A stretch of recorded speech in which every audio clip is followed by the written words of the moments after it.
चलिए तो बात करते हैं इसी को और नई क्वेश्चन के बारे में। इस क्वेश्चन में एग्जामिनर ने कहा एक कॉलेज में लड़के और लड़कियों का अनुपात 5 और 3 है। यदि 50 लड़के कॉलेज छोड़ देते हैं और 50 लड़कियां कॉलेज में शामिल हो जाती हैं तो अनुपात 9 और 7 हो जाता है। कॉलेज में प्रारंभिक लड़कों की संख्या कितनी है ये एग्जामिनर मुझसे पूछ रहा है।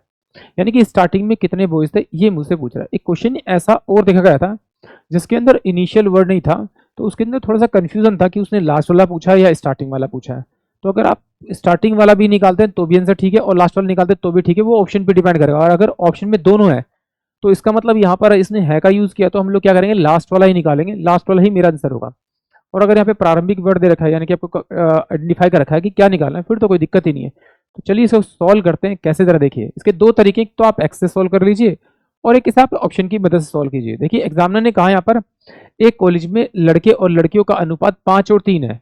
यदि उसमें से 50 लड़के कॉलेज छोड़ दें और 50 लड़कियां कॉलेज में आ जाती हैं तो उनका अनुपात 9 और 7 हो जाता है। यानी कि बॉयज जो हो जाएंगे वो 9 हो जाएंगे और गर्ल्स जो हो जाएंगी वो आपकी 7 हो जाएंगी। तो अगर इन ऑप्शन में से, अगर इन सभी ऑप्शन में से अगर मैं 50-50 माइनस कर दूं, यानी कि ये तो बॉय है प्रारंभ के, तो ये मेरे पास में 550 हो जाएगा। इन दोनों का डिफरेंस करूंगा तो ये 450 हो जाएगा। इसका डिफरेंस करूंगा तो ये मेरे पास में 400 हो जाएगा। इसका डिफरेंस करूंगा तो मेरे पास 250 होगा। अब जो गर्ल्स और बॉयज का रेशियो आता है वो 9 और 7 का होता है। यानी कि अगर बॉयज 9 है तो गर्ल्स 7 होगी, तो इस 9 से ये बॉयज की वैल्यू डिवाइड होनी चाहिए। तो ये डिवाइड नहीं होगा, ये डिवाइड नहीं होगा, ये डिवाइड नहीं होगा, यानी कि ऑप्शन सी इस क्वेश्चन का करेक्ट आंसर होगा, क्योंकि 450 9 से डिवाइड होगा, यानी कि ऑप्शन सी इस क्वेश्चन का करेक्ट आंसर होगा।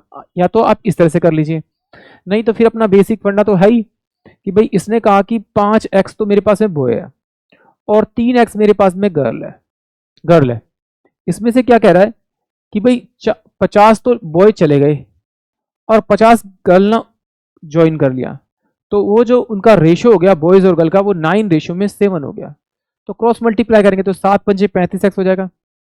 इसको मल्टीप्लाई करेंगे 9 3 27 इधर जाएगा तो माइनस क्या इधर आ जाएगा 27x बराबर में 7 पंजे 35, 350, ये 350 और ये कितना हो जाएगा आपका 9, ये कितना हो जाएगा 9 पंजे 45 और 450।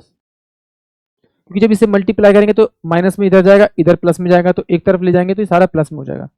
इन दोनों का डिफरेंस निकालेंगे तो कितना हो जाएगा आपका 8 7 14 यानी 8x बराबर में, इसको जोड़ेंगे तो कितना होगा 0 0 और ये 8, यानी x की जो वैल्यू आएगी यहाँ पर कितनी आएगी 100 आ जाएगी। अगर x की वैल्यू 100 आ गई तो मुझे नंबर ऑफ बॉयज पूछे आरंभ में तो वो कितने थे 5x, तो 5 इंटू में 100 बराबर कितना हो जाएगा आपका 500।